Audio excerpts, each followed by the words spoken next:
მოგესალმებით პატივცემულო მაყურებლებო, ეთერშია საფეხბურთო სიგნალი, არხზე ტv სიგნალის საცდელი მაუწყებლობით. დღეს ისევ და ისევ როგორც წინა სამ პირდაპირ ეთერში განვიხილავთ მსოფლიოს 2026 წლის მსოფლიო ჩემპიონატს. მსოფლიო ჩემპიონატი უკვე იმ სტადიაშია, როდესაც უკვე თითოეული მატჩი მინიფინალს გავს, ხოლო თითოეული გოლი ისტორიას წერს, ხოლო თითოეული შეცდომა შეიძლება საბედისწერო აღმოჩნდეს. ტიტულები და მიღწევები უკვე აღარაფერია, იმ 90 წუთში წყდება ყველაფერი, როდესაც ფეხბურთელები ერთმანეთს გლადიატორებისავით მოედანზე ებრძოლებიან. გუშინ მსოფლიო ჩემპიონატის მორიგი მეოთხედფინალი გაიმართა, ესპანეთმა ბელგია დაძაბულ ბრძოლაში 2-1 დაამარცხა, ნახევარფინალის საგზური მოიპოვა და კიდევ ერთხელ დაამტკიცა, რომ ის მსოფლიო ჩემპიონატის ერთ-ერთი მთავარი ფავორიტია. ახლა კი ესპანელებს ელით უფრო რთული გამოცდა ფრანგებსაც, რომელთაც მთელი თანავარსკვლავედი ყავთ გუნდში, ერთი სიტყვით კი ევროპული გრანდების მორიგი დაპირისპირება უკვე ოფიციალურად სახეზეა. დღეს კი მსოფლიო ჩემპიონატის კიდევ ორი მეოთხედფინალი გაიმართება, ესპანეთმა მეოთხედფინალი გაიმართება, ნორვეგია ინგლისს შეხვდება, ერთ მხარეს ერლინგ ჰოლანდი და მისი ამბიციური გუნდია, მეორე მხარეს კი ინგლისი, რომელიც კვლავ ცდილობს დაამტკიცოს, რომ ფეხბურთის სახლში ბრუნდება. ცოტა მოგვიანებით კი მოედანზე არგენტინელები და შვეიცარელები გავლენ. არგენტინელები კიდევ ერთი ნაბიჯის გადადგმას შეეცდებიან, შვეიცარია კი თავის მხრივ ეცდება არგენტინელები ასპარეზობას გამოთიშოს და მესის ბოლო მსოფლიო ჩემპიონატი ტრაგიკულად დაასრულოს. ერთი რამ უკვე ცხადია, რომ მსოფლიო ჩემპიონატის ფინალის გზა უფრო და უფრო ვიწროვდება. დარჩენილი გვყავს მხოლოდ საუკეთესო ნაკრებები, ამ საუკეთესო ნაკრებებს კი მე სანდრო თორდია, საფეხბურთო მიმომხილველი და სპორტული ჟურნალისტი ნიკა შოშიტაშვილი განვიხილავთ. მოგესალმებით და დავიწყოთ, მოდი ნიკა დღევანდელი საღამოსთვის შემზადება. ძალიან კარგი მეოთხედფინალი ვნახეთ გუშინ, რა სიტყვი გაამართლა თუ არა მეოთხედფინალის ის აფიშა, რაც პირველ რიგში ჰქონდა ბელგიისა და ესპანეთის მატჩს. იცი რა, ალბათ მაინც შეგვიძლია ვთქვა, რომ გაამართლა, იმიტომ რომ რა აკლდა უშინელ შეხვედრას, ჰქონდა დაძაბულობა, ჰქონდა უხრივი შეტევები, იყო გაურკვევლობაც რიგ მომენტებში კი არა მეორე ტაიმის დაწყებიდან 92 წუთამდე ჰქონდა ეს გაურკვევლობა, თუ ვინ გავიდოდა მსოფლიო ჩემპიონატის ნახევარფინალში და საბოლოოდ მივიღეთ ალბათ მაინც ის სცენარი, რომელიც უფრო მოსალოდნელი იყო და უფრო კარგი იყო ფეხბურთისთვის სუბიექტურად ჩემი აზრით.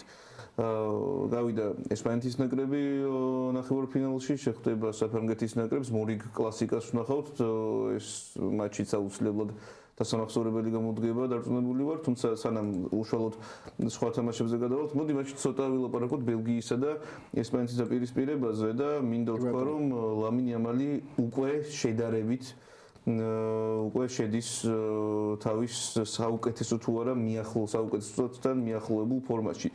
გუშინ ლამინს ეტყობოდა, რომ ის სიამონებას იღებდა ფეხბურთის თამაშით და თუკი მის თამაშის სტილს გავითვალისწინებთ, ეს ლამინ იამალისთვის და ლამინ იამალის საუკეთესო თვისებების გამოსავლენად არის ყველაზე მნიშვნელოვანი კრიტერიუმი, რომ იამალმა მიიღოს ფეხბურთის თამაშისგან სიამონება. გუშინ იღებდა სიამონებას, მიდიოდა გამწვავებაზე, ბევრჯერ მოატყუა ბელგიელი მცველები, თუ შემტევები, მაგალითად რამდენჯერმე ჟერემი დოკუს მოტყუებას მოუწია, რომელიც ასევე ითამაშებოდა ლამინს დაცვაში და საბოლოოდ გახდა მატჩის საუკეთესო ფეხბურთელი. ამჯერად მაინც დამსახურებულად ავსტრიასთან მატჩიც გახდა ლამინი მატჩის საუკეთესო მოთამაშე, თუმცა მაშინ ობიექტურად რომ ვთქვათ არ იმსახურებდა იმ ჯილდოს ესპანელი ფეხბურთელი, მაშინ შეეძლოთ მატჩის საუკეთესო ფეხბურთელის ჯილდო მიეცათ იგივე მიკელ ოიარსაბალისთვის, იგივე მარკო კურელიასთვის, თუმცა მაშინ იამალს დარჩა ეს ტიტული, ხოლო დღეს უკვე ჩვეულებრივად სამართლიანად მიიღო ეს დამსახურებული ჯილდო. რა შეგვიძლია ვთქვათ ბელგიის ნაკრებზე? ბელგიის ნაკრებმა არაფერი ახალი და ინოვაციური არ შემოგთავაზა, რისიც ვერისი მოლოდინის ჰქონდა ბელგიის ნაკრებისგან, სწორედ ის გვაჩვენა ვერტიკალური ფეხბურთი თავის ჩაწოდებებით და თქვათ რომ დეკატელარე კი გამოეთიშა ამ მუნდიალს, თუმცა ჰქონდა მშვენიერი სანაკრებო პირველობა. კრისტალეს ჩაწოდების შემდეგ პაუ კუბარსის ჩემი აზრით 10-დანაც ჭირდა ასრებს დეკატელარე ეგეთ ბურთზე.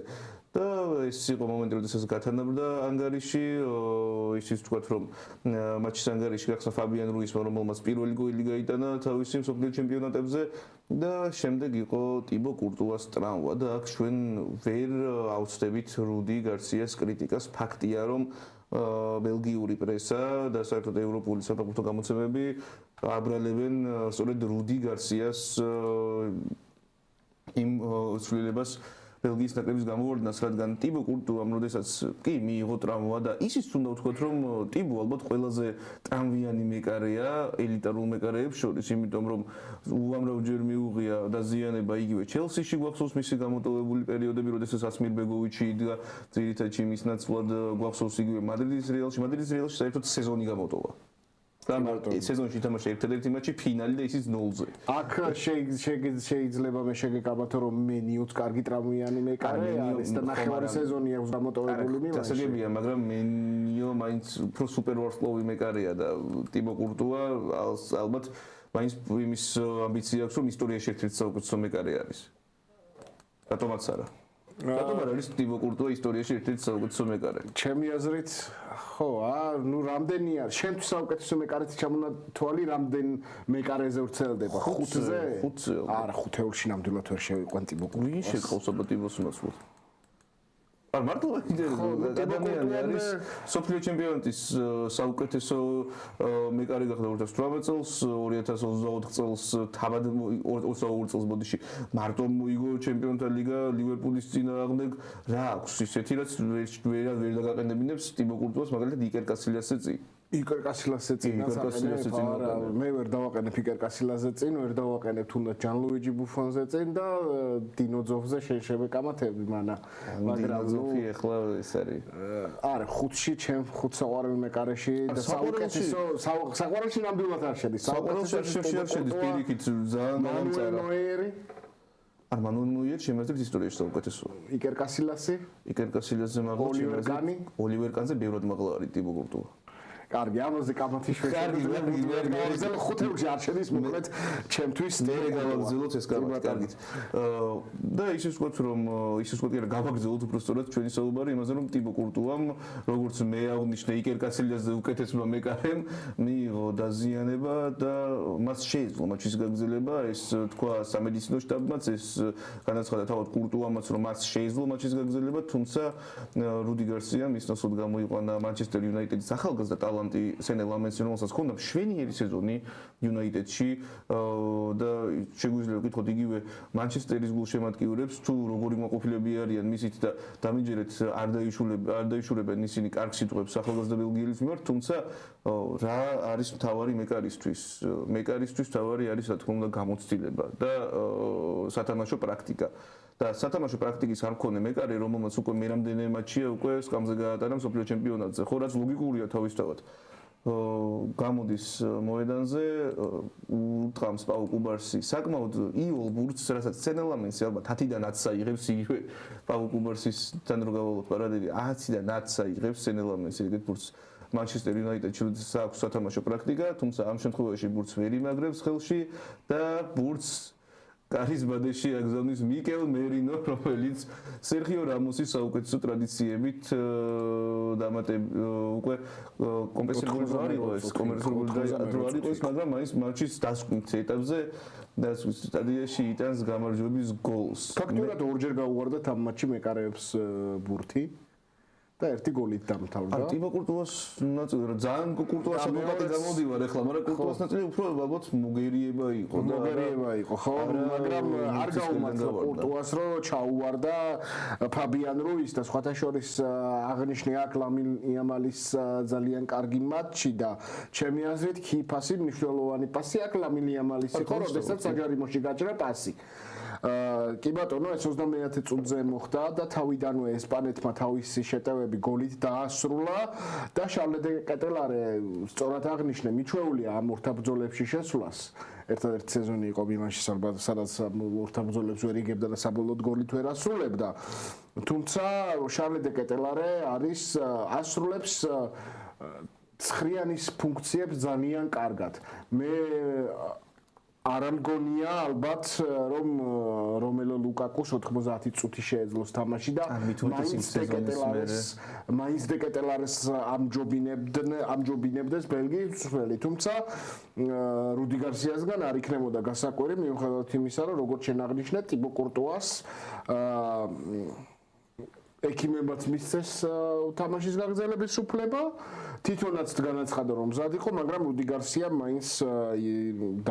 მაინც დასვა სადადარიგოთა სკამზე და ეს გამოდგა ალბათ გადამწყვეტი, იმიტომ რომ 98 წუთზე როგორც თქვით, შეიძლება რომ ლამენსის შეცდომაზე ვისაუბროთ. ასე თუ ისე, ბელგია დამატებით წუთებშიც ცდილობდა გოლის გატანაც, თუმცა უნდა ვთქვათ, რომ აქ ბელგიის მაქსიმუმი იყო ეს.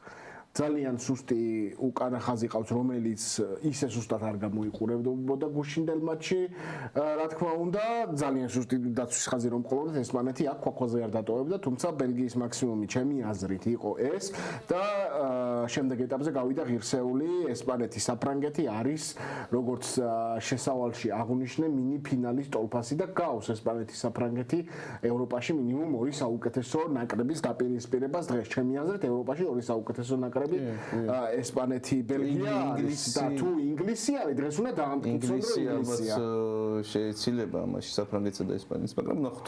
ხო, ინგლისის თამაში არის დღეს და ბარემ გადავიდეთ ინგლისის მატჩზე, ნორვეგიელებს შეხვდებიან ის, თუ ინგლისს აქვს პრეტენზია იმისა, რომ საფრანგეთზე და ესპანეთზე უკეთესი გუნდი არის ევროპაში, მაშინ დღეს ნორვეგიას აუცილებლად უნდა გაცნեն და უნდა გაცნენ თან დამაჯერებლად Sports Illustrated-ის წყაროდან მოგაღებული ამ ორივე გუნდის შემადგენლობები, სავარაუდო შემადგენლობები, Sports Illustrated-ი, რომელიც მხოლოდ ერთხელ შეცდა ლაუტარო მარტინესის შემთხვევაში, ალვარესი იდგა იმ მატჩში სკამზე და სხვათა შორის შემდეგ მატჩზე რო გადავალ, დღეს ისევ ლაუტარო ყავთ ძირითადში Sports Illustrated-ს. ნორვეგია, ინგლისი, ნიულანდი ჩვენ როდესაც ვკითხულობდი წინა მეროთფინალის წინ შემადგენლობას, ჩვენ განვიხილეთ, რომ ნიულანდი არის ნორვეგიელთა სუსტი წარწერილი, მაგრამ დღეს მოდი აღარ ვთქვათ, იმიტომ რომ ჩვენ მაგ მოსაზრებას ეხლაც არ უარყოფ.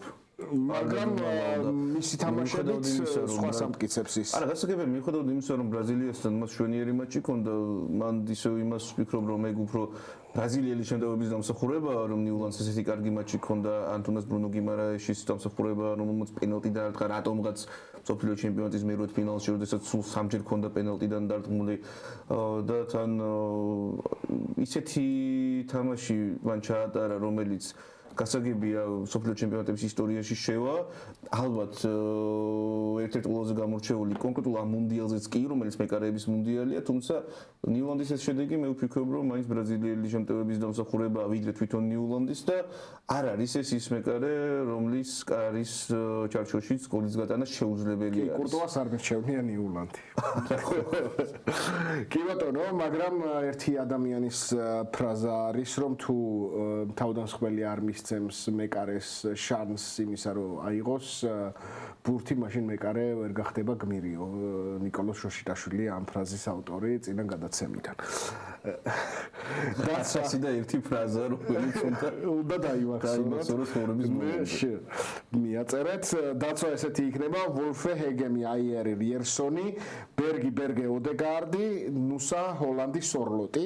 წინა ხაზშეცვლილება არ გვაქვს, ალბათ მიუხედავად იმისა, რომ სორლოტი არ არის ტიპიკური ვინგერი და არც ვინგერი, უწევს მას შეთავსება ფლანგზე თამაშისა, ხოლო ინგლისის შემადგენლობა ასე გამოიყურება, პიკფორდი, რომელიც ასევე არ მირჩევნია კურტუას, ორაილი, Gay, Stones, კონსა, რაისი, ანდერსონი იქნებიან ჩამშლილ ზონაში, გორდონი, ბელინგემი და საკა ცენტრში 10-იანი ბელინგემით და ბუნებრივია გორდონის საკა ფლანგებზე და აქ გვეყოლება წინ 9 ნომრიანზე ჰარი კეინი, ძალიან საინტერესო დაპირისპირება, ჰარი კეინი ერლინგ ჰოლანდის წინააღმდეგ, ერლინგ ჰოლანდმა წინა ტურში, წინა მატჩში ბრაზილიასთან ძალიან კარგად ჩაატარა და ის ნორვეგიელთა გმირი არის ამ ეტაპზე, ნახოთ რა შემოგთავაზებს დღეს ჰარი კეინი, რას ფიქრობ გააგრძელებს ინგლისის სვლას და ეცდება რომ სახში დააბრუნოს ფეხბურთი თუ ნორვეგიას მიიჩნევ დღევანდელ მატჩში, ასე ვთქვათ, ფარულ ფავორიტად. იცი რა, ჩემთვის ამ ნორვეგიის მთავარი ვარსკვლავი ერლინგ ჰოლანდთან ერთად რა თქმა უნდა არის ნორვეგიელთა მთავარი მწვრთნელი სტოლე სოლბაკეტი. იმიტომ რომ ის ამტკიცებს რომ არ არის უბრალოდ ფიზკულტურის მასწავლებელი, არ არის წასული ამ სოფლიო ჩემპიონატზე იმისთვის რომ ჰალანდის და ოდეგორის დაყენებული ფეხბურთი ითამაშოს და თვითონ ამ ფეხბურთელებზე მოარგოს ფეხბურთი თავიდან ბოლომდე. არ ჩანს რომ არის შემტევი სტილის მოყვარული კარგი სპეციალისტი, რომელიც ან კონკრეტული შემადგენლობიდან რაც ყავს მაქსიმალურ სტეპს. სოლოთის ფლანგზე დგომა ვახსენეთ და ეს არის ალბათ ერთ-ერთი ყველაზე საკვანძო მომენტი მთლიან ნორვეგიის თამაშში, იმიტომ რომ აქ ჩემი აზრით რა თქმა უნდა, ჩემი დილეტანტური სამწვრთნელო შეხედულებებით. ჩემი აზრით აქ სოლბაკენი ძალიან კარგად ლავირებს თავის შეტევაში მყოფი ფეხბურთელებით, იმიტომ რომ იმ შემთხვევაში თუ კი ნუსას და იგივე ოსკარ ბობს, რომლებიც არიან რეალურად ერთნაირი ტიპის სვინგერები. მათ დააყენებს ორივეს ერთდროულად შემადგენლობაში, ნორვეგიის თამაში შეიძლება ფაქტობრივად თავიდან ბოლომდე აირიოს. ხოლო ალექსანდრ სორლოთი არის იმ კლასის ფეხბურთელი, გასაგებია რომ ის არ არის სვინგერი. მაგაში თანხმდებით და ალბათ მარტო ამ სოფლიო ჩემპიონატზე ითამაშებს სვინგერად, არ ამგონია რომ ჩოლო სიმეონე მოდესმე სორლოთი ვინგერად დააყენოს, იმიტომ რომ ფაქტია რომ არც გამოსდის მას ვინგერის პოზიციაზე კარგი თამაში, თუმცა მას გამოსდის იმ სამწვრთნელო დავალებების შესრულება, რაც ჭირდება სოლბაკენს მწვანე მინდორზე. ისიც უნდა ვთქვათ, რომ ეს ყველაფერი გამოწვეულია უბრალოდ იმის გამო, რომ სოლოთი არის უმაღლესი კლასის პირველ რიგში ფეხბურთელი. თან შემტევი ფეხბურთელი. ამიტომაც მას აქვს იმის უნარები, რომ დადგეს ფლანგზე და თავის სამუშაო მაქსიმალურად შეასრულოს იმ დროს, როდესაც იქითა ფლანგიდან ნუსა და მე შემოწეული ჰოლანდი და მე ამოწეული ოდეგორი თავის საქმეს და თავის შემტევით პოტენციალს იქ შეასრულებენ. აქ სორლოთის როლის უნდა ვთქვათ, რომ ყოჩავს სორლოთს, რომ ეს ეგრეთ წოდებული მსხვერპლშეწირვა თავისი პირადი სტატისტიკის განახორციელა გუნდის მიზნების გამო. ეს ნორვეგიის გამო არის და რა თქმა უნდა სორლოტი ძალიან კარგი და მნიშვნელოვანი ფეხბურთელი არის და ჩემი აზრით ამ მატჩის გასაღები იქნება ინგლისისათვის ის თუ ისინი ჰოლანდს მაქსიმალურად შეუზღუდავენ სივრცეს. მაგრამ ეგ ძალიან რთული გამოდგება. ძალიან რთული არის. აი ნორვეგიამ თუ გადაიყვანა სწრაფ ტემპში თამაში და კონჩეტევების შესაძლებლობა მიიღო გახსნილ სივრცეებში, მაშინ ნორვეგია ძალიან რთულად წარმოსადგენი არის, რომ უგოლოდ გამოვიდეს მოედნიდან. მოდი, შეგიძლია შემახსენოს Sports Illustrated-ს შელდერუპი ეყენა ძირითადად თუ ნუსა ეყენა, ხო? კი ბატონო. და მატჩის საკვანძო ეპიზოდი შეიძლება გახდეს იგივენერად როგორც ბრაზილიასთან მატჩში შელდერუპის გამოყვანა მოედანზე, იმიტომ რომ ნუსა არის უმაღლესი კლასის ვინგერი, რომელსაც შეუძლია რომ game changer-ის იყოს მატჩში და ეგრე კოდიუართან გოლიც გვახსოვს და მსგავსი ტიპის ლამაზი გოლი გაიტანოს, თუმცა შელდერუპი არის ის კლასიკური ვინგერი, რომელიც დარბის ფლანგზე გაუჩერებლად და აწოდებს ბურთს საჯარიმოში და ეს არის იდეალური სტილი ერლინგ ჰოლანდისთვის. მით უმეტეს ნუსა თუ შემოვა დაღლილი ინგლისელებთან, შელდერუპი, ნუსა თუ გავა და შემოვა შელდერუპი და იქიდან მაგაშია საქმე, როდესაც ნუსა გავა მოედნიდან იმ დროს შემოვა საპირისპირო ფლანგზე ოსკარ ბობი, რომელიც იმ საქმეს, რასაც ნუსა აკეთებდა მარცხენა ფლანგზე, გააკეთებს ის მარჯვენა ფლანგზე. და შელდერუპი კი გააკეთებს იმას უკეთესად, რასაც სორლოტი აკეთებდა ამდენი ხნის განმავლობაში. ძალიან კარგი ბალანსია ჩემი აზრით. ეს ძალიან კარგი ტაქტიკა აქვს დაჭერილი სოლბაკენს და ეს ჩანს კიდეც მისი გუნდის სტატისტიკაზე. ნორვეგიის ნაკრები არის ძალიან სახალისო გუნდი მიმდინარე მუნდიალ მუნდიალზე 12 გოლი აქვს გატანილი, 9 აქვს გაშვებული. ეს ჯერჯერობით სულ მეოთხედ ფინალური სტადია ჯერ ესეც აღუნიშნოთ. ინგლისის ნაკრებსაც შეეხება ტუხელი თამაშობს პრაგმატულ დალაგებულ ფეხბურთს გარეთ საუთგეიტის საუკეთესო ტრადიციებით, თუმცა ბევრად უფრო ლამაზი შემტევი ელემენტებით და ისიც უნდა ვთქვათ, რომ ჩემი აზრით ეს გასაგებია, რომ შეიძლება იყოს სოლბაკენისა და ტუხელის დაპირისპირება, რომელსაც თუკი სოლბაკენი და ტუხელი დაждდებიან და ისინი დაუპირისპირდებიან ერთმანეთს ტაქტიკურად, ტუხელს აქვს უფრო მეტი შანსი, რომ მოუგოს სოლბაკენს მიუხედავად იმისა, რომ ამდენი ვაკეთ და ვადიდეთ ჩვენ ნორვეგიის ნაკრების სპეციალისტი. ღრმე გაცილებით უკეთესი ინგლისის მე ცოტა სხვა რაღაც ვიგულისხმე, მე ვიგულისხმე, რომ სამწვრთნელო დუელში ტუხელს უფრო დიდი შანსი აქვს, რომ მოუგოს სოლბაკენს. უბრალოდ სოლბაკენს აქვს დაჭერილი ერთი კონკრეტული ტაქტიკა, რომელიც მუშაობს ჯერჯერობით უტყუარად მიმდინარე მუნდიალზე. იგივე საფრანგეთის ნაკრებთან ჩვენ შეგვიძლია ვთქვათ, რომ თუკი ნორვეგიის ნაკრები გამოვიდა მეორე შემადგენლობით, მათ ცუდი ფეხბურთი ნამდვილად არ უჩვენებია. იგივე სტილის ფეხბურთი საფრანგეთთან მეორე შემადგენლობით. მეორე შემადგენლობით, ხო? მეორეთი კი არა, პირველი ვერ თამაშებია. არ შერცხვენილა. ესეც შეგვიძლია ვთქვათ. თან არის ძალიან დადებითი ფიგურა. ისე თავიდან შერცხვენისკენ კი მედიოდა ძალიან აქტიურად დაიწყო საფრანგეთმა თამაში.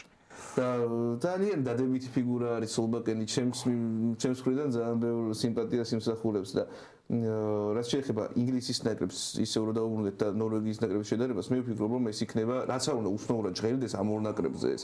მე ვფიქრობ, რომ ეს იქნება პირველ რიგში ფეხბურთელების დუელი.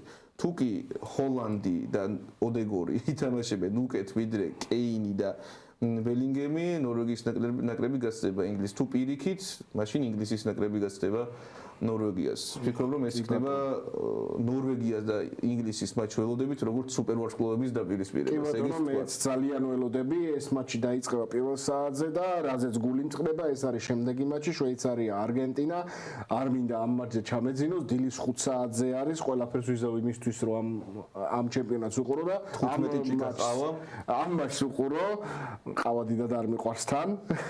რედბული ხო, რედბული ეგეთ რაღაცეები დიდად არ უწყალობ, თუმცა იმედია ბუნებრივად მივალ აქამდე, იმიტომ რომ ძალიან არ მინდა დილას გავიღვიძო და რაღაც პოსტები დამხვდეს, რომ ან მესის ბოლო მსოფლიო ჩემპიონატი და ეს დამთავრდა, ან რაღაც მსგავსი.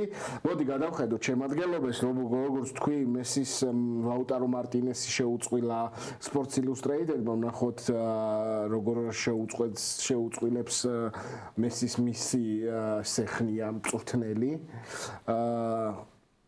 უკან ფერნანდესი, პარედესი, მაკალისტერი, პოლი, მედინა, მარტინესი, რომერო, მოლინა და ემილიანო კარში.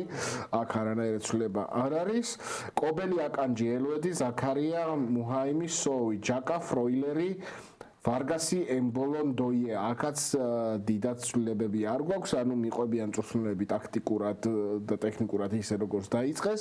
შვეიცარია, არგენტინა და საინტერესოა არგენტინა ამ მატჩში მაინც თუ ანახებს იმ ფეხბურთს, რა ფეხბურთსაც ველოდებით, იდეაში არგენტინელებს ძალიან გაუჭირდათ ეგვიპტესთან თამაში და ახლა ეგვიპტეზე ბევრად უფრო დალაგებული და კარგად დაკომპლექტებული გუნდი ხდება შვეიცარიის სახით. შვეიცარია, ჩემი აზრით, ძალიან ანგარიში გასაწევი ძალა არის ამ მსოფლიო ჩემპიონატზე, განსაკუთრებით არაოპტიმალურ ფორმაში მყოფი არგენტინელებისათვის. იდეაში არგენტინამ ძალიან ბევრი ენერგია დახარჯა წინა ეტაპზე და ნახოთ თუ აღიდგინეს არგენტინელებმა ეს ძალები. იდეაში ეს ფეხბურთი, ეს ნაკრებები ორი განსხვავებული საფეხბურთო სტილით თამაშობენ. არგენტინა ტრადიციულად ბურთის კონტროლსა და ინდივიდუალურ ოსტატობაზე აკეთებს აქცენტს, ხოლო შვეიცარია ორგანიზებული, დისციპლინირებული და ძალიან პრაგმატული ფეხბურთით ცდილობს წარმატების მიღწევას. ქაღალდზე ფავორიტი, რა თქმა უნდა, არგენტინა და ლიონელ მესია, თუმცა შვეიცარიამ უკვე არაერთხელ დაამტკიცა, რომ ფავორიტების შეჩერება შეუძლია. კი ბატონო, შვეიცარიის ნაკრებზე იმის თქმაც შეგვიძლია, რომ 1954 წლის შემდეგ საშინაო მუნდიალის შემდეგ პირველად არიან ისინი მეოთხედ ფინალში და ეს უკვე ისტორიულს ხდის მათ 2026 წლის მუნდიალს. და თან ხდებიან ვის მსოფლიოს მოქმედ ჩემპიონებს, რაც არ უნდა ცუდ ფორმაში იყვნენ და რაც არ უნდა გადაღლილები იყვნენ, მსოფლიოს ჩემპიონი ყოველთვის არის მსოფლიოს ჩემპიონი და ეს ამ მატჩიც გამოჩნდება ჩემი აზრით. ვფიქრობ, რომ რაც შენ თქვი, ზუსტად ისე მოხდება, არგენტინელები შეეცდებიან ბურთის მალე დაჭერას და თავისი თამაშის ტემპის კარნახს შვეიცარიელებისთვის. ნახოთ, ისიც უნდა ვთქვათ, რომ მანზამბი არ ეყოლება შვეიცარიას, რაც დიდი დანაკლისი არის, თუმცა შვეიცარიის ნაირ დაალაგებულ გუნდში, როგორც ანდროის იყო და საათივით აწყობილ გუნდში, ძალიან მარტივი ხდება მანზამბის ნაირი ფეხბურთელების ჩანაცვლებაც კი. სხვათა შორის მანზამბი სავარაუდოდ გადავა ნიუკასლ იუნაიტედში მიმდინარე სატრანსფერო ფანჯრისას და როგორც ჩანს ელიოტ ანდერსონს ჩაანაცვლებენ, ამით კაჭკაჭები